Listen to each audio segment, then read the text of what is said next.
प्रधानमंत्री नरेंद्र मोदी की मां हीराबा मोदी का आज तड़के करीब 3:30 बजे निधन हो गया। उनका पिछले 2 दिनों से अहमदाबाद के संयुक्त राष्ट्र अस्पताल में इलाज चल रहा था।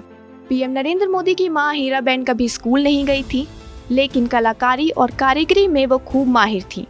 गरीबी और मुफलिसी के बीच भी अपनी मिट्टी और खपरेल के घर को वह करीने से सजा कर रखती थी। पीएम मोदी ने इसी साल जून में 100वें जन्मदिन पर मां हीराबा की संघर्ष की कहानी को बताया था। तो वहीं उनके बेटे पंकज मोदी भी अपनी मां के बारे में काफी कुछ बता चुके हैं। नरेंद्र मोदी के पिता दामोदर दास मोदी के निधन के बाद मां हीराबेन अपने बेटे पंकज मोदी के पास रहने चली आई थी और फिर वहीं रही। ऐसे में पंकज मोदी को अपनी मां के साथ ज्यादा वक्त बिताने को मिला। रिपोर्ट के मुताबिक लोग जब पंकज से पूछते थे कि मां हीराबेन उनके साथ रहती हैं, तो उनका जवाब होता था, नहीं, मैं मां हीराबेन के साथ रहता हूं। उनके व्यक्तित्व के बारे में चर्चा करते हुए पंकज कहते हैं कि गुजराती में बा का मतलब हिंदी में मां होता है और उनकी बा उनके लिए पूरी दुनिया थी।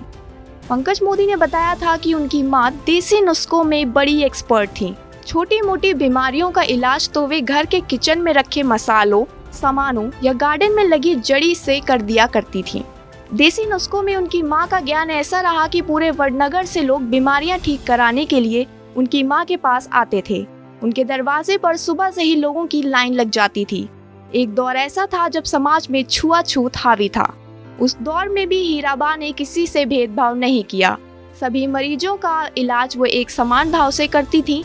उनकी धर्मनिरपेक्षता के बारे में तो पीएम मोदी भी अपने ब्लॉग में लिख चुके हैं। पंकज मोदी ने बताया था कि वडनगर के जिस मोहल्ले में वो रहते थे, वहाँ मुस्लिम और हरिजन आबादी काफी थी। बा सबको बराबर मानती थी और कभी भेदभाव नहीं करती थी। उनका पूरा परिवार धर्मनिरपेक्ष है और बा ने हमें सिखाया है कि जाति या धर्म के नाम पर कोई भेदभाव ना करे। माँ की दी गई सीख के उनके व्यक्तित्व निर्माण में अहम भूमिका रही है।